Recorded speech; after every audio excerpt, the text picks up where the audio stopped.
হামলার সময় পাকিস্তানের সীমানায় ভারতের কোনো যুদ্ধবিমান ঢুকতে দেওয়া হয়নি বলে জানিয়েছে পাকিস্তানের সশস্ত্র বাহিনীর আন্তঃবাহিনী জনসংযোগ পরিদপ্তরের মহাপরিচালক মেজর জেনারেল আহমেদ শরীফ চৌধুরী। বুধবার পাকিস্তানি সংবাদ মাধ্যম দ্য ডনের খবরে বলা হয়েছে, পাকিস্তানের সশস্ত্র বাহিনীর আন্তঃবাহিনী জনসংযোগ পরিদপ্তরের মহাপরিচালক মেজর জেনারেল আহমেদ শরীফ চৌধুরী স্পষ্ট করে জানিয়েছেন, কোনো ভারতীয় বিমানকে পাকিস্তানের আকাশসীমায় প্রবেশ করতে দেয়া হয়নি এবং একইভাবে পাকিস্তানের কোনো যুদ্ধবিমানও ভারতের আকাশসীমায় প্রবেশ করেনি।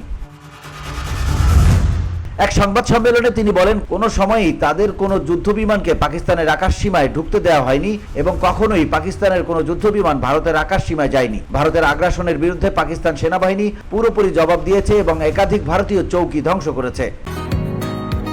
বসুন্ধরা, উত্তরা, বনশ্রী, কুড়িল ও বাড্ডা সহ রাজধানীর বিভিন্ন স্থানে অভিজাত ও অত্যাধুনিক মানের ফ্ল্যাট কেনার এক নির্ভরযোগ্য প্রতিষ্ঠান প্লেজেন্ট প্রপার্টিজ লিমিটেড। তাই আপনার স্বপ্নের আবাসনের জন্য আজই যোগাযোগ করুন। Pleasant properties limited, where destiny matches eventually।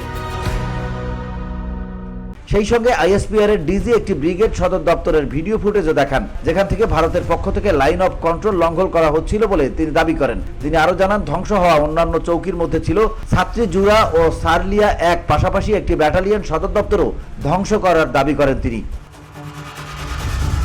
এদিকে পাকিস্তান ভারতের 5টি যুদ্ধবিমান ভূপাতি করার দাবি করেছে। ভূপাতিত ভারতীয় যুদ্ধবিমানগুলোর পাইলটদের বন্দী করা হয়েছে বলে জানানো হয়। VOD Bangla news desk.